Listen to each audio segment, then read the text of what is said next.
we know that quite a number of things going on, in Nigeria today. Let me just begin with this particular one. I mean, one of the family members had asked about, monies that was about during the Buhari administration. There were plans by the federal government to borrow about, 2 trillion naira, from the pensions fund to finance infrastructure development. Now, that move at the time was also met with criticism, as some persons were viewing it as immoral and irresponsible. Now, so the government cited the Pension Reform Act, which allows it to borrow 20% of the pensions fund for national issues. Now, some of the key details will be the fact that the amount was 2 trillion naira, was to be borrowed from the 10 trillion naira pension fund. Now, the purpose was to finance infrastructure development, including roads, rail, and power projects. The criticism says concerns were raised about the potential risks and lack of transparency in managing pension fund.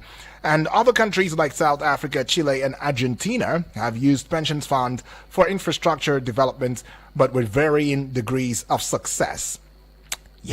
Now, you should be clear about that. Varying degrees of success. I mean, how do you even dip your hands into pensions fund money? Still, come on, how do you do that? But anyways, the government at the time thought it was the right thing to do, but SERAP, Social Economic and Accountability Rights, urged, the then President Buhari to stop governors from borrowing from pensions fund, citing potential corruption and mismanagement. NECA, also the National Employees Consultative Association, was seeing a plan as a threat to the contributory pension scheme, and they questioned the government's ability to guarantee the safety of the funds. But the federal government had already borrowed significantly from the pension funds in the past, with 7 trillion naira invested in government-issued security as of 2019. So the plan to borrow 2 trillion naira was part of a larger effort to address Nigeria's infrastructural deficit. Well, here again, President Bola Ahmed Tinubu is gearing towards an approval from the National Assembly for yet another borrowing. Well, another borrowing it is. But then some questions have been raised, during the newspaper review segment, saying, hey, what happened to let's remove subsidy. Subsidy is gone. The moment we remove it, more monies will be pumping in and all of that. And we'll be able to sort things out. We are too great, we're too rich to be poor, but it does seem as though we are too poor to be rich as well. But anyways, we'll look at how all these things pans out, because that will not be the focus of our discourse today.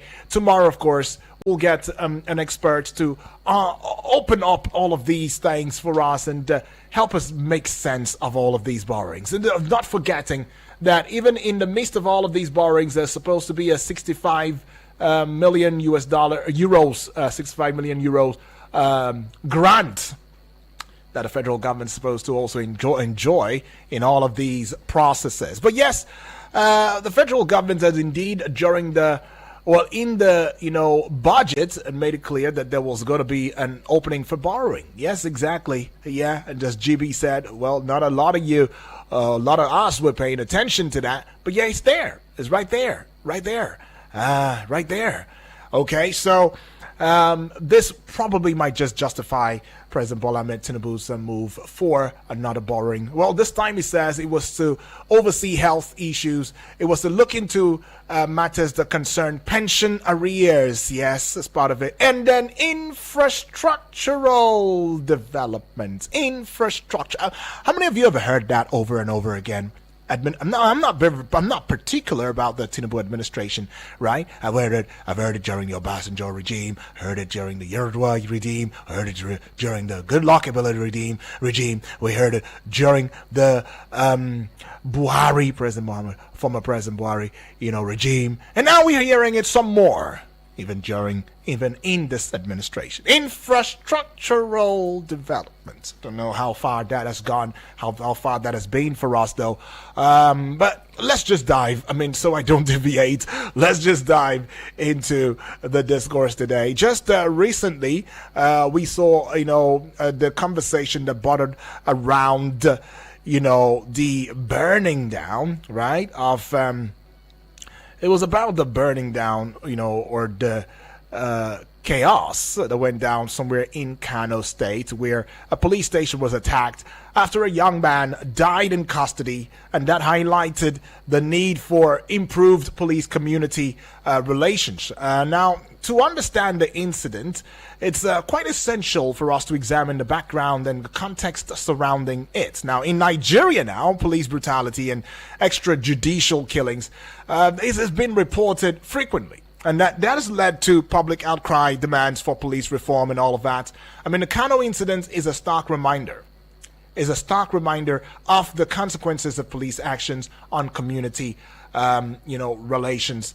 Let's just break it down just a little bit. But just before we do so, I should hand down the topic of discourse to you already. So we're looking at the Kano State Police, or the Kano Police Station attacked after death of young man in custody. Right? That's it. That's the topic already. Okay, so now police are expected to protect and serve the public. But in the same vein, or in some cases rather, their actions may be perceived as oppressive or unjust. Now, when a person dies in police custody, it can spark widespread outrage and as well as mistrust, especially if the circumstances surrounding the death are very unclear or the most suspicious. So the Nigeria police system is facing a crisis due to widespread brutality, misdemeanor, and unlawful conduct. Now, highlighting the urgent need for comprehensive reform to address, the issues of misuse of power and corruption. I mean, the Inspector General of Police, IGP, and the President must take immediate action to rectify these wrongs. I mean, a critical aspect of this reform is mostly understanding the constitutional provisions that is governing the detention and prosecution. I think we need to really understand that. Now, according to the Nigerian constitution, now a suspect must be brought before a court within 24 hours of arrest. If a court of competent jurisdiction is within a 40-kilometer radius. That is the law, constitution. Right, that's the constitution. So, you arrest someone, you call him a suspect for whatever crime the person has committed, yeah? Based on the Nigerian constitution, you should bring the suspect before a court. 24 hours should not pass, especially if that court is within a 40-kilometer radius. And within 48 hours in other cases. So that's it. Now, detention beyond 48 hours without trial is unconstitutional, except with a court order. Except the court is the one that gives that kind of detention. So when it goes beyond 24 hours, it goes beyond 48 hours. That's 2 days. Especially without trial. It is a grossly unconstitutional move. Except within a court order. So except the court says, okay, we have tried this person now.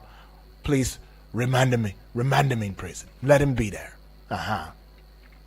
Now, the Constitution also stipulates that suspects should not be detained for more than 2 months without trial if in custody, or 3 months if granted bail. So any period exceeding these limits may constitute unlawful detention, entitling the suspects to compensation and public apology. Well, you heard it already. But is that what's obtainable today? This young man named Abdullahi Musa died in police custody in Kano State, sparking widespread outrage and protest. The police station was attacked, and vehicles were set on fire, set ablaze. The Commissioner of Police, Ibrahim Adamu Bakori, visited the area to assess the situation. But according to reports, though, Musa was arrested on Sunday for a traffic offense and later died during interrogation for a traffic offense. Now, this is not to say it's mild, this is a little offense. No. That's not a little offense, honestly.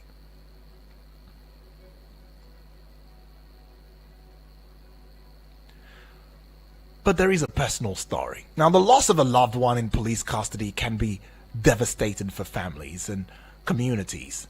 Actually, in this case, though, Abdullahi Musa's death has sparked widespread outrage. And there's been demands for justice. Now, who do we even prosecute? A personal account from someone affected by the incident might shed more light on the human impact of, police actions. But let's try to connect with our guest, because it does seem as though we lost the DPO in that station. Yeah, I said we. Nigeria lost. We did lose a DPO. Collectively, we did.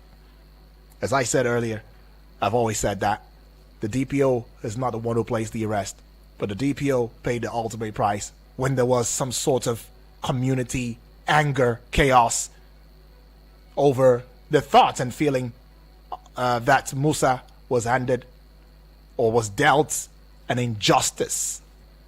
And that goes back to the system in itself. Well, we'll get with our guest already. It's in the person, of course, of Mr. Benedict Olalekon Agunloye, joining us via phone call this morning as we go conversational in this discourse this morning. Mr. Benedict, good morning.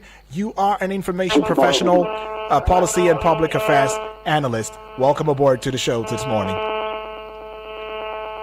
Hello?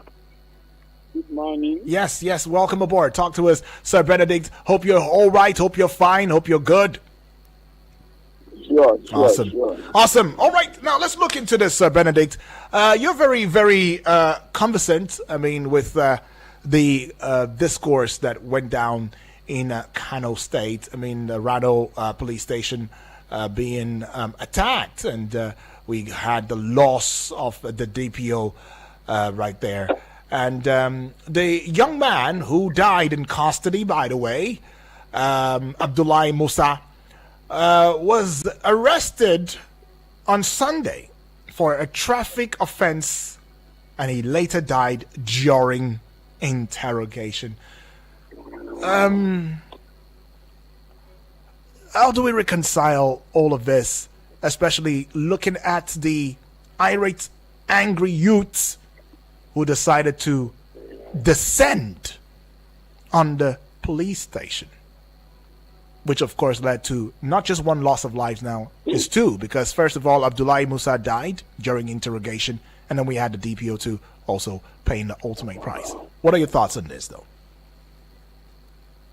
Well, it's unfortunate that an accused person will die between arrest and the court to hospital. Now, that of course is some form of concern for the presence of a complete police system. Because from the start, this person was arrested. Okay, Mr. Benedict, can you hear me? And that means that perhaps he might have been under influence of substances, either drug or alcohol. Now, if proper attention has been given to the environment of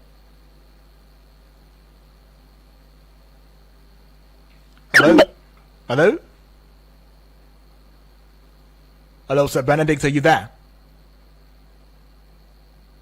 Okay, we'll get back with you in a short bit. Seems though the network's playing pranks and tricks on us right now. But yeah, Sir Benedict's giving his thoughts, beginning with the fact that, well, it does seem as though there must have been a substance intake or ingestion by, the one who was brought in to police custody, talking about the late Abdullahi Musa right there. But yeah, that if they had paid some attention, to maybe the habits, the person in question, the suspect in question, maybe things would have been a lot different. Hello, Sir Benedict, are you there now? Yeah. Okay. Can you hear me now? Yes, we can hear you now. So you were saying that if they paid some attention to the suspect, if proper attention has been given at the point of arrest, because before prosecution, like we would always say, the police should grow to the point of investigation and prosecution, not persecuting the accused person. That's what I believe. That everybody that come in contact with the police, even at the point of arrest, the focus should be on diligent prosecution and not on persecution. So if the health of the fellow had been put into consideration, perhaps he would have been saved before it was too late. Then, of course, as for the masses, taking somebody who is drunk and driving recklessly out of circulation to custody should have been for the purpose of also protecting life and property. Because if he was still riding and he rides into the crowd, more life than his own would have been lost. Now, be that as it may, I think that it is uncalled for that the youth will arise and burn down a police station or destroy vehicles, some of which may be private, and even if they are owned by the police have less equipment than required, less vehicle than required, and so it is.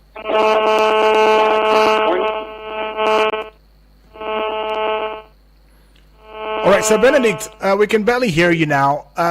Maybe if there is, maybe we should have that conversation via WhatsApp, or better still, call another number. There is an interference that keeps coming in and swallowing up everything you're saying, or the most things you're saying, right? If that's okay. But we can hear now. We hear now. Yeah. What I'm saying is the police having less equipment than required. You should not be in the place of the public to be destroying the little that is available. Of course, when you begin to have this, you look at the question of public trust, you look at the question of people's confidence in the police, then you also look at the fact that it also even means, because when you look at the attacks on the police, whether the current one in Rano or some of those we have seen in the past, there are glaring and clear evidence to say that to a large extent, even the police is not capable of, has not been supported well enough to be able to secure its own environment and office. And this is the same people we expect to come and secure the masses. So to a large extent, the appeal should be to the masses. In the interim, no matter what the be, destroying the few available facilities of the Nigerian police and attacking the ones that have managed to be trained. Sir Benedict, is very sad. Yeah. As much as I want to agree with you, I know that there's a family member listening right now who would very much disagree with you. Why? The reason will be because the Nigerian police force indeed has been facing, criticism. What should really be our focus in this discourse? As much as the society negates, or we negate, the taking laws in the hands, destroying government property, right? That's supposed to serve the community, serve the society, serve the country, and all of that. Understanding the fact that we have very limited resources to channel into, these types of building or putting together these types of property. Shouldn't we be looking at the method of interrogation by the Nigeria police force? Because there's one thing, the brutality comes in different ways. And it is about the method of interrogation. Many are believing that if the police had indeed shown the high professionalism which we want to also understand by training, they have that professionalism in interrogation. Now, there is no gainsaying. We know how Nigeria. You know how Nigeria police interrogates. We know it's not as it should be in other climes of the world, right? I mean, the likes of, according to Dr. Ndubisi J. Madubike Ekwe and Dr. Olumide K. Obayemi. They're the authors of a certain book, Assessment of the Role of the Nigeria Police Force in the Promotion and Protection of Human Rights in Nigeria. The police often abuse their discretion and power, and that has resulted in matters that concern human rights abuses. And some of those rights I would put out there to you now: rights to life, dignity of the human person, liberty, fair hearing, privacy and family life. The police has most of the time flouted distinctly all of these. To a large extent, I would agree that the police had not lived up to its expectation in some respects. But you also need to know that to a large extent, it is the facilities available that can be employed to do certain things. Today, when you say CPR, when you go to each of the police divisions or police stations, how many people are trained in CPR? I don't know if you know what I'm saying. Right. What are the facilities and the gadgets available? How many of them have even a proper first aid box that is well equipped? Who is ensuring that is in place? Who is monitoring that? But now there are a lot of people fighting for the rights of the masses against the police. There has been a lot of crying for police brutality. But what I think we should also be looking at is the fact that you say police are brutalizing and we are complaining against them. And in recent times, we've seen a lot of policemen dismissed for brutalizing, for not being professional, for extortion. So the police is doing an effort to clean up itself. I think that it should the masses should also be responding to the peculiar situation of the police, rather than destroying the free materials that they have. Now, like the DPO involved in Kano, that's the CSP, CSPI, and Baba Ali Mohammed. Yes. I know he is not just a trained policeman, he is not just a gentleman, he is also a specialist, one of the specialists, at least in the system, that has been well trained when it comes to school safety and security. And I know that the people of the local government can say of a truth that in recent times there have been school burglary and some other things which he has stepped in and ensure that whatever were carted away from the school were recovered. And some of those who were involved in those robberies are people below the age of 18 that possibly you might not even be able to take to court or do 16 years, 17 years. But he's been doing his job, and I think that the community should be patient enough in the event of the death of a drunken rider. We are not the life of the CSP, not just a junior police officer. It's very important that the nation has invested money. And it's also remember that if somebody... Sabi, you might want to speak into the phone. You're speaking too far off, if you don't mind. Okay. Yeah. Okay. Yeah, this is good. Is it better now? Yes, lovely. Okay. Thank you. Yeah. So what we're saying therefore is that definitely we know there is poverty, there is unemployment, there is ignorance. So people are bound to react wrongly. People also know that it's kind of react when anarchy comes, even those who started it will definitely not be better off. So we need to understand the situation, and within the civil system, exercise some restraint, exercise at least some measure of understanding, because, like I said, the police need more equipment, and we are destroying the basic one that they have. Right. Then rather than acquire new ones, they are making effort to replace the ones that are destroyed. And that will be a danger. Why is it easy to attack the police station today? Because even if they call, they won't get enough backup. They don't have enough boots on ground. They don't have enough equipment at their disposal. So basically, you therefore see that at all times, when the masses revolt, it becomes so easy to attack them, even when it shouldn't be necessary. So shall we? Shall we cry over the police station? What would they attack on the police station, or should we concern more on the death of the suspect in custody?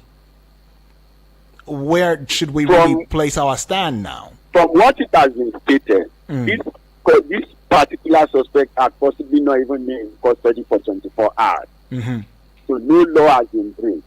And he didn't die in the custody directly. They said they noticed he was weak and they took him to the hospital. He died in the general hospital. That's at least the report we got from the police side of things. The people on the street, of course, knew some of these people sometimes. You get what I'm saying? Yeah, I get that. So what we are saying is, yes, somebody has died.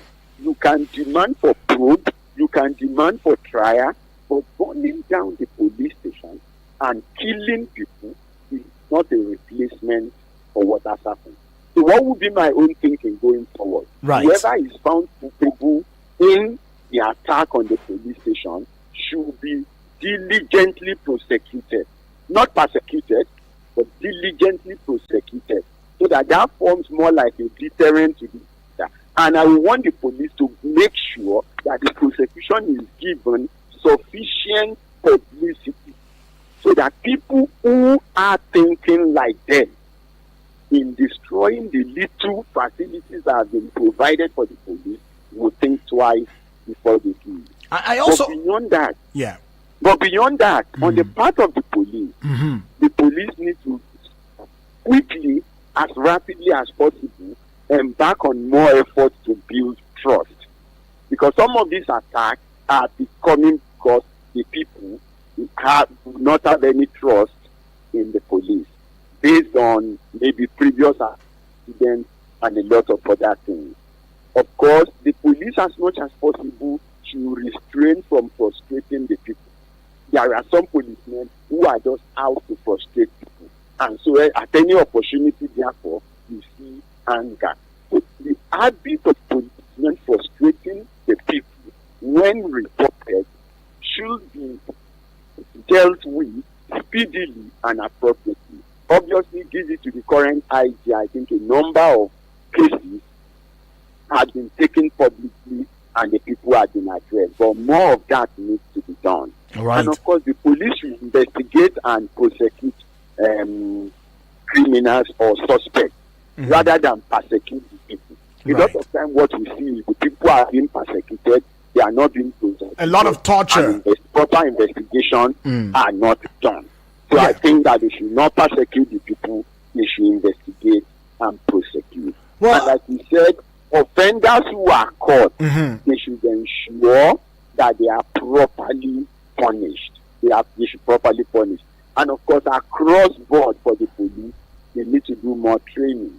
They need to put their people through the process of learning the new things that they need to know, on learning the bad things that they already know, and relearning the good things that they have forgotten. When that is done, the people will see the police as their friend, and then the masses will necessarily respect the police.